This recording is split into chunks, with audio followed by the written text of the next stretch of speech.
안녕하세요. 오늘도 한국문화 팟캐스트에 오신 여러분 환영합니다. 여러분, 한국 날씨 정말 너무 덥죠? 저는 이 더운 날씨에 에어컨을 켜고 자다가 감기에 걸려버렸습니다.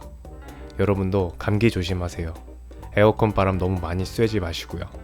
오늘은 감기 얘기가 아니라 MBTI에 대해서 이야기를 해보려고 해요. 여러분, MBTI에 대해서 혹시 알고 계세요? 한국에서는 모르는 사람끼리 처음 만나면 보통 제일 먼저 물어보는 것 중에 하나가 MBTI예요. MBTI를 모르시는 분들을 위해서 먼저 뭔지 말씀을 드리면, 사람의 성격을 16가지 정도로 나눠 놓은 성격 검사예요. 대략적으로 나눠 놓은 거기 때문에 정확하진 않지만 대충 이 사람이 어떤 사람인가를 알아볼 수 있다는 장점이 있어요. 여러분들 중에 MBTI를 안 해보신 분이 계실 것 같아서 간단한 검사를 해보도록 할게요. 본인의 MBTI를 모르시는 분은 이 검사를 한번 해보셔도 좋을 것 같아요. 제가 지금부터 2가지씩을 말씀드릴 건데 이 중에 어떤 거에 해당하시는지 골라주시면 될 것 같아요. 4번의 질문을 할 겁니다. 자, 첫 번째, 본인이 친구들과 함께 있을 때 에너지가 충전되는 성격이신가요? 아니면 혼자 있을 때 에너지가 충전되는 성격이신가요?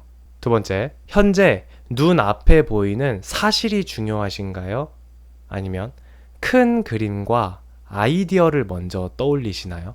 그 다음 세 번째, 결정을 할 때 논리와 객관성이 중요하신가요? 아니면 감정과 사람의 기분이 중요하신가요? 마지막 4번째, 계획을 세우고 그대로 진행하는 걸 좋아하시나요? 아니면 즉흥적으로 상황에 맞게 움직이는 걸 좋아하시나요? 네, 이렇게 한번 골라보셨죠? 그럼 앞에서부터 제가 고르신 거에 해당하는 알파벳을 말씀드릴 거예요. 한번 볼게요. 친구들과 함께 있을 때 에너지가 충전된다는 E예요. 그리고 혼자 있을 때 에너지가 충전된다는 I이고요. 그 다음에 현재 눈앞에 보이는 사실을 중시한다? S예요. 큰 그림과 아이디어를 먼저 본다? 그럼 N이에요. 그리고 결정할 때 논리와 객관성이 중요하다? 그럼 T예요. 결정할 때 감정과 사람의 기분이 중요하다? 그럼 F예요. 계획을 세우는 게 중요하다? 그럼 J이고, 즉흥적인 걸 좋아한다? 그럼 P예요. 이렇게 자신의 성격의 4가지 알파벳이 골라졌죠. 그걸 모아서 ISTP, INTP, INFP, ENFP 이렇게 알파벳을 따라 말하면 그러면 자기의 MBTI 성격이 나온 거죠.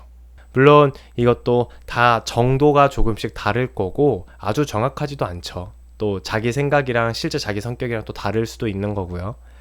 어쨌든 대략적으로 MBTI는 이렇구나, 이런 식으로 사람을 나눠 놓은 거구나, 그냥 이렇게 생각하시면 될 것 같습니다. 그러면 이 MBTI가 과연 정확한 건가 라고 궁금하실 수 있는데요. MBTI가 정확하진 않습니다. 왜냐하면 MBTI를 저는 처음에 중고등학교 때 했었거든요. 근데 어릴 때는 지금보다 좀 더 밝은 성격이었어요. 그래서 이 외향적인 그런 점수가 아주 높게 나왔었어요. 그런데 이제 시간이 지나면서 이제 외향적인 성격이 조금씩 내려오더니 이제는 외향적인 성격, 내향적인 성격, 이게 딱 반반이 된 것 같아요. 그러니까 이 MBTI는 상황에 따라 또 어떤 나이에 따라서 계속 변화하는 것 같습니다. 그리고 MBTI를 조금 더 정확하게 하려면 내가 선택하는 게 아니라 남한테 나 어떤 것 같아? 라고 물어보면서 하는 것도 되게 좋은 방법이라고 해요. 원래 팟캐스트를 준비를 하면서 MBTI의 각각의 유형의 특징들을 하나씩 다 알아보려고 했는데 그러면 한 개씩만 알아봐도 16개잖아요. 너무 많은 거예요.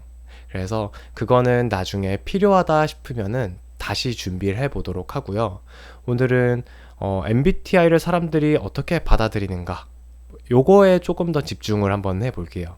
MBTI를 대하는 사람들의 그 태도가 1, 2년 전까지만 해도 엄청 많이 믿었습니다. 이게 사실 코로나쯤부터 한국 사람들이 엄청 MBTI를 이제 많이 좋아하고 또 이게 유행이 되긴 했는데요. 어느 정도냐면 심지어 회사에서 면접을 볼 때도, 그리고 또 이력서에다가도 자기 MBTI를 적도록 했어요. 그러고서 그 MBTI가 안 맞으면 회사에서 안 뽑겠다는 거죠. 이건 좀 과하긴 한데 실제로 어떤 사람을 많이 만나야 되는 직종에 있는 어떤 회사면 내향적인 사람은 아무래도 일하기가 힘들겠죠. 그런 것들을 좀 잘라내겠다는 거죠. 근데 요거는 적절하지 않을 수 있기 때문에 많은 회사들이 하진 않았고 몇몇 회사가 했다고 해요. 요즘은 그런 정도는 거의 없는 것 같고요. 한국에서는 현재는 어떻게 이 MBTI를 얘기를 하냐면 밈으로 많이 쓰여요. 어떤 말장난이죠. 현실적인 조언을 해주는 사람 있잖아요. 예를 들어 보면 나 우울해서 빵 샀어 라고 친구한테 말했다고 해봅시다. 그러면 감정적인 친구가 있고 또 논리적인 친구가 있잖아요. 그럼 감정적인 친구는 왜 우울해? 어떤 것 때문에 그래? 이러는데 이성적인 친구나 이런 사람은 무슨 빵 샀어? 뭐 이런 걸 물어본다던가 요런 식으로 사람이 어떤 식으로 행동하는지를 MBTI를 제시해서 막 미리 평가를 하는, 딱 정해버리는 뭐 이런 식으로 장난스럽게 소비하는 것 같아요. 그래서 너무 막 감정에 공감해주지 않는 친구에게 너 T야? 이렇게 물어보는 식으로 한국에선 소비를 합니다. 그리고 또 이런 것도 있어요. 과거로 돌아가면 어떨 것 같아? 이렇게 물어보면 과거로 돌아가면 나는 뭐를 해볼 거야 라고 하면 N인 거고요. 상상력이 풍부한 거죠. 근데 과거로 어떻게 돌아가? 라고 하면 S인 거죠. 네, 현실주의자죠. 그리고 여행 가기 전에 계획을 안 세우면 너 P야? 왜 아무것도 계획을 안 세워? 뭐 이렇게 하는 어떤 J의 모습이 또 그려지고, 이렇게 사람들을 다 알파벳으로 부르기 시작했습니다. 이런 MBTI가 장점도 있고 단점도 있는 것 같아요. 장점은 사람을 더 잘 이해하는 경우가 있는 것 같습니다. 사실 한국 사회가 나와 다른 사람을 볼 때 별로 안 좋아했어요. 그런데 MBTI가 나오고 나서 나와 다르게 행동하는 사람에 대해서 저 사람은 성격이 다르니까 그럴 수 있지 라는 태도로 사람들의 인식이 많이 변화한 것 같아요. 이 부분은 MBTI가 좀 긍정적인 영향을 미친 것 같습니다. 반면 단점도 있습니다. 단점은 미리 사람을 판단하고 저 사람은 MBTI가 다르네? 그럼 나와 안 맞는 사람이다. 혹은 나 저런 MBTI를 가진 사람 싫어. 이런 식으로 사람을 만나보기도 전에, 대화해보기도 전에 판단하고 멀리하고 이런 경우도 많이 나타난 것 같아요.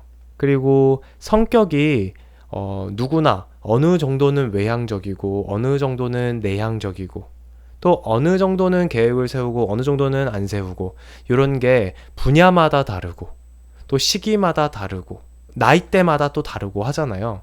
그런데 MBTI는 그런 정도는 알 수가 없으니까 사람을 그냥 극단으로 나눠 놓은 거잖아요. 그러니까 성격도 MBTI에 따라서 진짜 더 극단적으로 변하는 것도 있는 것 같아요. 그래서 MBTI는 분명히 재미는 있지만 어떤 장점도 있지만 단점도 분명하게 가지고 있다고 말씀드릴 수 있을 것 같아요. 요즘은 MBTI 말고 한국에 새로운 트렌드가 나왔습니다. 바로 테토남, 테토녀, 애견남, 애견녀예요. 이게 뭐냐면 여러분 테스토스테론이라고 아시나요? 남성 호르몬을 부르는 말인데요. 남성 호르몬이 막 많이 나올 것 같은 남자를 테토남, 그리고 그런 여자를 테토녀 이렇게 부르는 거예요. 그럼 반대로 에스트로겐, 여성 호르몬이 많이 나올 것 같은 남자를 애견남, 애견녀 이렇게 부르는 거죠.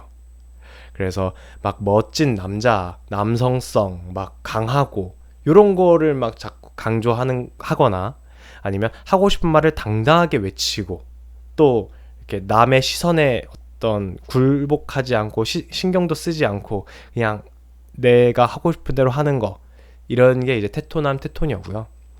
조금 더 섬세하고 감정을 잘 이해해주고 공감해주고 뭐 요런 쪽으로 가는 게 애견남 애견녀인 거죠. 저는 이거를 사실 얼마 전에 처음 들어서 여러분께 말씀드리고 싶어서 얘기를 해봤는데요. 사실 크게 관심이 없어서 잘은 모릅니다. 잘은 모르는데 뭐가 좋고 뭐가 나쁘고 이런 게 있는 줄 알았는데 그런 거는 없는 것 같더라고요. 남자분들 중에서도 테토녀를 좋아하는 사람, 애견녀를 좋아하는 사람, 또 여자분들 중에서도 테토남을 좋아하는 사람, 테토녀를 좋아하는 사람, 뭐 이런 게 다 나눠지는 것 같더라고요.